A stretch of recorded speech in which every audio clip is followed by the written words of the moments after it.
Joining us first to discuss this topic, we are joined by Ali M. Abushbak, who is an independent Palestinian researcher who is joining us from Cairo. Ali, in the past few moments, we have had some updates on the next stage of the ceasefire. The Israeli government says that it is blocking aid getting into Gaza as the first phase has now expired, saying that Hamas has refused to accept the deal that we've just mentioned that would see, of course, an extension of the ceasefire for around 6 weeks. Getting a perspective from within Palestine, of course, it is the holy month of Ramadan. People are following and breaking fast for this period, living in rubble, but the thought of aid not getting into the country must be a really bad moment for many people. Well, thank you for having me. It's really a catastrophe in this month while the people are fasting and they are it's a spiritual month and it's a holy month for Muslim. Benjamin Netanyahu have decided to cut off all the aids and the humanitarian aids to enter Gaza, which really make it more awful, which complicated the situation. Today, I called one of a Palestinian who's in Gaza, and he said the prices of the elements and of everything, it's got increased double. And during this month, Palestinians they were hoping that they will reach to ceasefire and they will reach to the peace between Palestine and Israel and settle down this war finally. But unfortunately, it seems that Benjamin Netanyahu, he's buying the time, and it's making the situation awful again and again. Most of the people, they are breaking their fast over the rubble, and they without shelter, without tent, without mobile houses, which make their life is more miserable. And the thing is, Benjamin Netanyahu, he trying to delay the agreement and the day before yesterday we have seen that he withdrew the delegation and to extend this the first phase of the negotiation or the agreement with Hamas just for buying the time. So on the ground, the things is not optimist and it's a pessimist, and the feeling is awful feeling on the ground. Everyone they hope that they will reach to ceasefire, but unfortunately, it seems that we are on the edge of the ceasefire and we are going through resume the war again, which we no one hope it. Also joining us to discuss this topic is Yeshaya Rosenman, who's the project director at India-Israel Maitri Project, who is joining us from Israel. Yeshaya, thank you very much. I'd like to get your opinions and feelings on the development that we've had in the past few moments. Of course, the Israeli government saying they're blocking aid, a deal that Israel has said that they are happy to agree to, one suggested by the US envoy Steve Witkoff. Is there frustration, do you think, amongst the Israeli government, considering they felt they were ready to extend this ceasefire deal and potentially leave more time for discussions to be had over a permanent ceasefire? Hi, thank you for having me. No, so I think on the Israeli side, confidence is building now that the Trump administration is in power. And now they have been given $4 million in aid. In total, $12 million of military aid has been given since Trump has come to power. The deal that Netanyahu and envoy Witkoff have agreed upon is in essence a wedding without a bride, because Hamas spokesman Mahmoud Mardawi has already rejected it, saying this deal is aggression, etc., because releasing the hostages, half of which will be released at the beginning of the deal, according to the proposed deal, and half will be released if a permanent, and the other half will be released if a permanent settlement is reached. The hostages are Hamas's last human shield, and once that human shield is gone, Israel wants to remove Hamas from power in Gaza. Now that is basically a zero-sum question. Either Hamas is in power or not, and Hamas wants to remain in power, and Israel doesn't want them to remain in power, and thinks that the only hope that Gazans have is once Hamas is removed. So, in essence, there was a question whether the second phase would happen at all. The first stage was already ensured and executed, and the second stage, it was questioned whether it would happen at all. I think the entire the next phase of the hostage deal is up to Hamas whether they want it or not.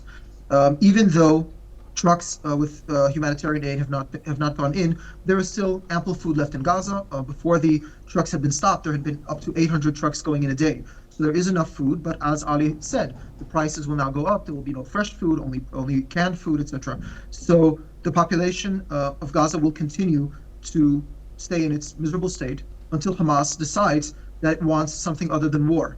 Remember, we talk of Ramadan as a spiritual month. For Hamas, a group who believes in war, it is also the most auspicious month for war, for jihad. So if they decide that they don't want war and they want to end this war and let the Palestinian people go about their lives, it's up to them.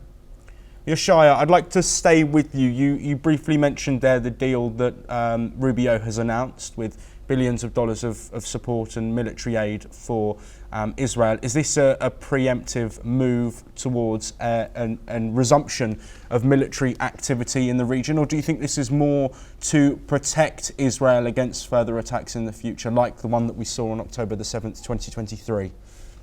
Both answers are correct because so first of all, it was announced today that Israel has extended, the Israeli parliament, the Knesset, has extended the law which will allow them to recruit up to 400,000 reserve soldiers at any moment from now till 29th of May for a 3-month period. So yes, we are already preparing for war.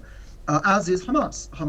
It has been in Israeli media recently that Hamas is training its troops for another, blitz attack. So both sides are already preparing for war.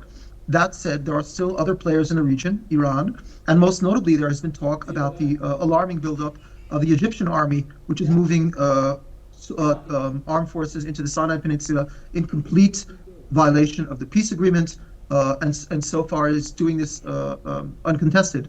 So yes, both answers are correct, both preparation for immediate war with Hamas and for threats in the distant future.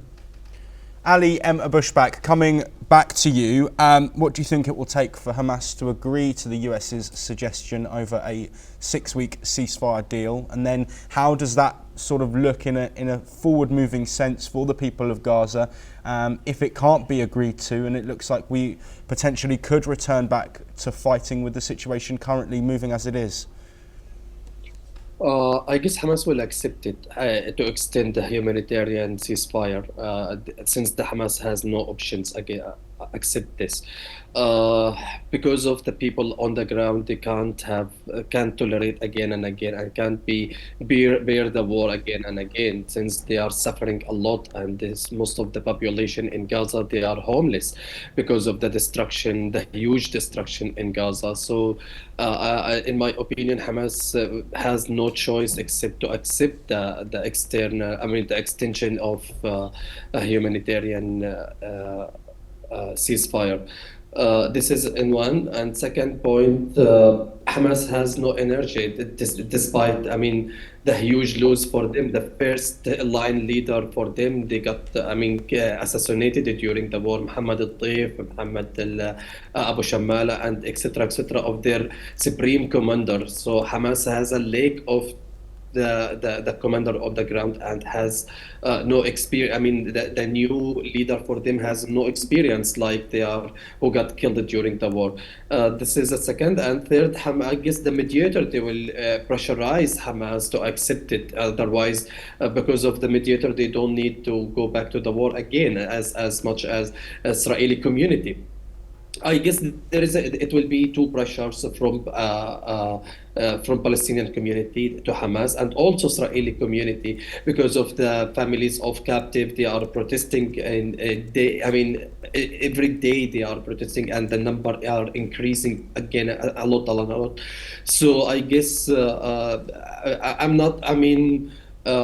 Expected that the war, it will be intensive like we have seen last 15 months, but I guess it will be focused on just only airstrike and assassinated and targeting the head of Palestinian resistance if they will resume the war. This is what my expectation, but also the communities from Palestine and Israel, they will pressurize their leader to accept whatever can to reach out to any solution to stop the war or to ceasefire as a temporarily, I guess.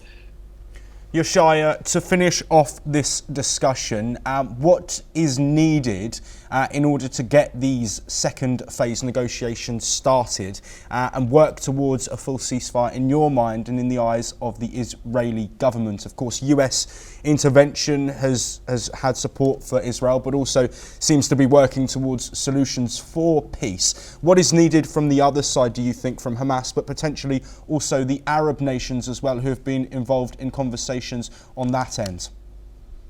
Yes. So at Hamas's end, unfortunately I don't think they believe in, they care about the suffering of their own people.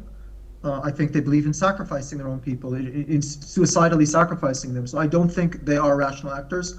I don't think they will agree to the peace deal. Unfortunately, I think it will have to be. I think there will be an all-out war.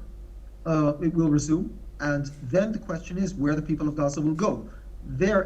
Once you ask that question, you deal with actors like Egypt and Jordan. Very, very complicated situation, because if the Palestinians go to Jordan, there is fear the Jordanian kingdom is already weak, and there's fear that they can simply topple the kingdom, and a Muslim Brotherhood regime can arise there. Egypt also is very much opposed to taking Gazans for its own reasons, multiple reasons, and the Arab world also is not hospitable to Palestinians, and neither is the West for taking in Gazans so fast. So basically the question, simply put, I don't believe Gaza can be rebuilt fully in the foreseeable future, in the years to come. And I think Trump is serious about relocating Gazans, as is, I believe, the Israeli government. And the question is where they will go. That's a question I don't know how to answer. Yeshaya, thank you very much for your time. Also, thank you to Ali for joining us.